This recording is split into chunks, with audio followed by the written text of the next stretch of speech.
What's going on, YouTube? What's up? This is going to be about George Duke and his musical influences. He was one of the most important, prominent producers in the history of popular music, covered a wide range of musical styles. Some people know him working with Frank Zappa, but there was a lot more to him. And his musical influences included Jean-Luc Ponty, who was considered the violin version of Miles Davis.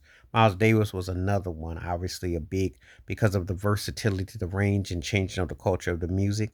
He was big. Woody Herman was as well on him with his style of playing, and Les McCann, who was a very distinctive musician himself. When you think about George Duke, you have listened to an artist that covered a wide spectrum of style, worked with almost a who's who, and featured on a who's who's of albums, including his own blend of R&B, jazz, funk, and so on. So Brazilian rhythms and all kinds of things in totality and momentality, and doing blues, gospel, you name it. He ran the full gamut. You know, uh, I can go on and on and on. But when you hear about the people that influence his musicality, it's not a surprise. Getting to Miles Davis was one of the front more to what he did as an artistry. You could definitely see that he produced on Miles, by the way, but you can just tell. And he also mentioned Ray Charles.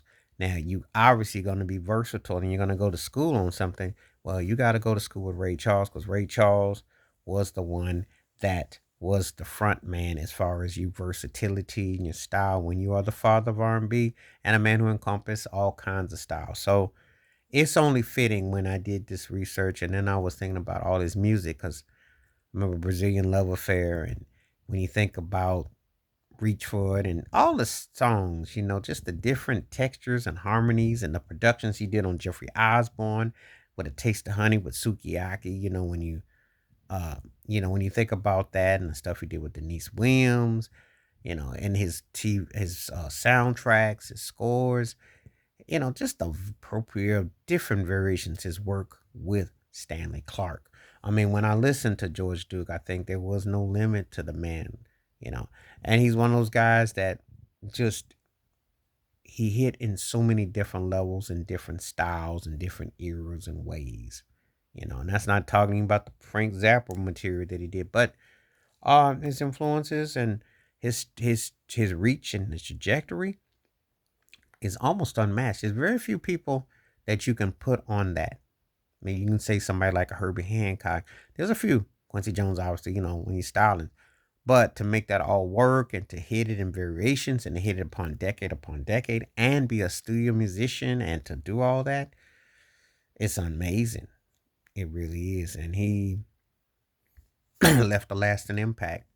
So it was cool to like research and how to put all this into layering and put it in perspective because he was worth to do that with, and so just took the time to talk about that. And if you listen to George Duke as a producer, if you listen to those old Jeffrey Osborne albums, or if you listen to him with Stanley Clark, or if you listen to his own solo records, the different variations of what he did, you just feel the totality of it.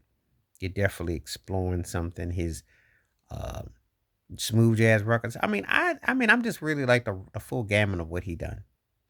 Amazing, great talent, and great live performer too.